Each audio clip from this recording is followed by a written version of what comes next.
Hey guys, welcome to my channel. Today we are going to talk all about foil balloons. We are going to talk about how to inflate them safely and efficiently, and also how to attach them to garlands. So before we get into it, I just want to tell you one thing. If you are trying to grow your business and you like saving costs and reducing your overhead so that you can make more profit, please join me over on my Facebook group. It's called the Balloon Hub Hot Deals and Cool Designs. I'll have it linked in the description below. And that group is free for you to join, and I just post as many deals as I can find on balloon supplies, equipment, accessories, all the other stuff that you need as a business owner to make your business run. So if you like saving money and finding deals, please join me over there. Again, I'll have it linked below. Also, make sure that you stay to the end. I've got one of my best business tips for you, one of the best ways to get some free advertising. All right, let's get into it. So there are a few different ways that you can blow up foil balloons. The first worst way is to use the straws that they come with and use your breath. That's awful. I don't recommend it at all. The other way that you can do it, you can use your regular balloon pump with a straw. I also have tried that, and I don't recommend that because even though you can get a straw in there, you can get air going that's going to blow it up really fast, and there's a good chance that it's going to pop. It's just like not controlled enough.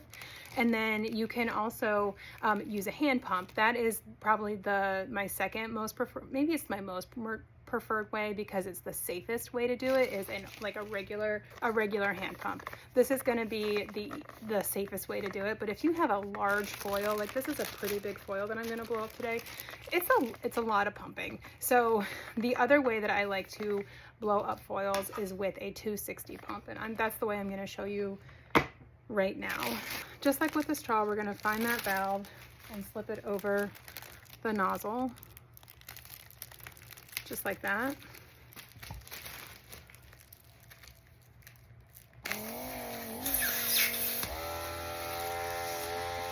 And then just let it do it.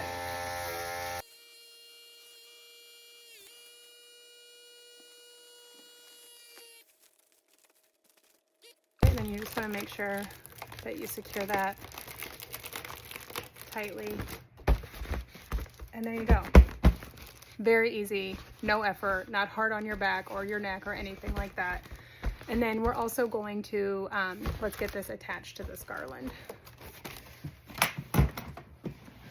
So the first thing I'm going to do is optional, but I definitely recommend it, which is to hide this tab right here. Now, if you have a foil, like this foil is going to be best like facing straight on, but if you have a foil that you want to attach by this, like if it would look best this way, then one thing that you can do is take a 260. Hold on, let me show you that. You can take a 260 and roll it up.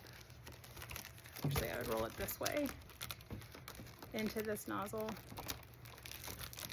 and then tape here. And then you can use that 260 to attach it to your garland. I'm not going to do that with this because this bunny I don't want to attach it to my garland like this. I want to attach it like this, so we're going to use the H method. So instead,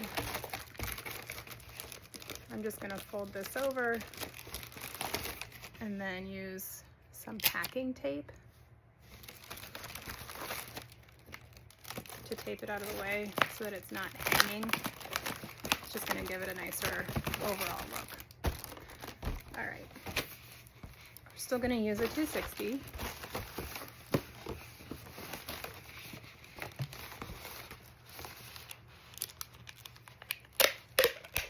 This, by the way, is my absolute preferred packing tape brand, the like name brand Scotch tape. I have some off-brand packing tape that is awful. It always pulls apart, so I do think that matters. Okay, so I'm gonna lay it across that way, and then use the tape to make an H.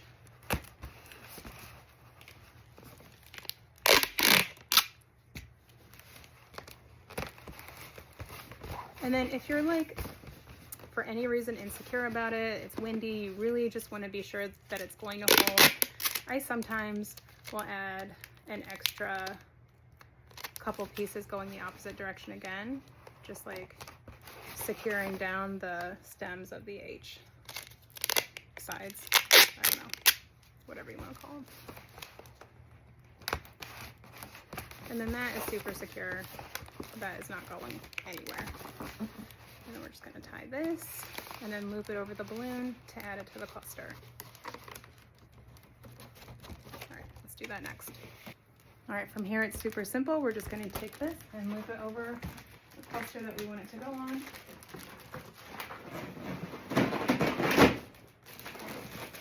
Move it into place. And there we go. Easy peasy. As promised, my business tip for you guys, this particular garland, I am not being paid for. I have this offered for free in one of my local community Facebook groups. Why? Because I had too many clusters. I used these balloons for a paid setup over the weekend. I had some extra clusters. I typically make a few too many because I'd rather just have a few too many than not enough. So this always happens to me. So I just put them together, made this like, I don't know, 5 foot, it's 5 clusters, so it's probably 5 to 6 foot garland. I add this foil to it. Basically, it's a grab and go. Posted that on a local community Facebook page as like, hey, I have too many. This is free for whoever wants it. Tag my business in it. This is a really nice way, especially if you have some Facebook groups that don't allow you to advertise your business.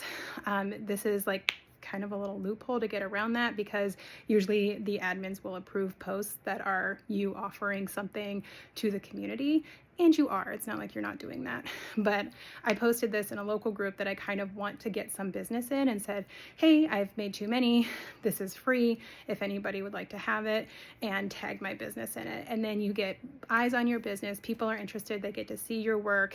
And that is a really great way to organically pick up some business. I have gotten several hits off of doing this, several inquiries, things like that, when I post things like this for free. So that is my extra little tip for you guys as far as growing your business.